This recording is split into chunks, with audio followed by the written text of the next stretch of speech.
আসসালামু আলাইকুম এভরিওয়ান। একটা হাইট কেকের ডেকোরেশন ভিডিও শেয়ার করব আজকে। কেকটা কোন ফ্লেভারের ছিল আমার ঠিক মনে নেই, তবে খুবই আর্জেন্ট একটা অর্ডার ছিল। খুব তাড়াতাড়ি আমাকে এটা মেক করে দিতে হয়েছিল। তাছাড়া এটার সাথে আমার আরও একটা কেকের ডেলিভারি ছিল ওই দিন, মানে একই টাইমে ডেলিভারি দিতে হবে। তো আমি চেষ্টা করেছি যাতে দুইটা একই টাইমে একবারই ডেলিভারি দিতে পারি, যেহেতু একই দিনেই দিতে হবে। কেননা দুইটা কেক যদি একই সাথে দিয়ে দেই তাহলে কিন্তু ডেলিভারি চার্জটাও কমে যায়।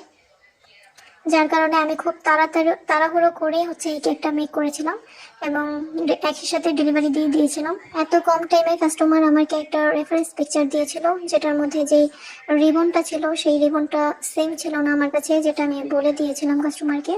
তো উনি বলেছে যে এত কম টাইম যেহেতু আপনি যেটা আছে ওটা দিয়ে করে দেন, সো আমি ওইভাবেই করে দিয়েছিলাম। শুধু কালারটা সেম রাখতে বলেছিলাম। আর এই তো এখন একটা স্পাইরাল ডিজাইন দিব। কিন্তু প্রথমে আমারটা সুন্দর হয়নি, কয়েকবার করার পরেও দেখলাম যে আমার মন মতো হচ্ছে না। আসলে আমার মন মতো না হলে আমি কাস্টমারকে জিনিসটা দিতে পারবো না। আমার নিজের কাছে যদি ভালো না লাগে সেটা আমি অন্যজনকে কিভাবে দেব। তাই যতটা সম্ভব সুন্দর করে দেওয়ার ট্রাই করি সকল কেকের ক্ষেত্রেই। তো ডিজাইন নিয়ে আপনারা কোনো টেনশন করবেন না, নির্দ্বিধায় দিতে পারেন। আমি বলেই দিব যে কতটুকুর মধ্যে আমি করে দিতে পারবো। অনেকেই বারবার জিজ্ঞাসা করেন ডিজাইন সেম হবে কিনা। আসলে হাতের কাজ যেহেতু একটু 19-20 হবে, সিমিলার হবে, কিন্তু আমি তার থেকেও সুন্দর করে দেওয়ার ট্রাই করব। এটা নিয়ে টেনশন করার কোনো কারণ নেই। আমাদের পেজে আমি যতটুকু সম্ভব সুন্দর করে দেওয়ার ট্রাই করি।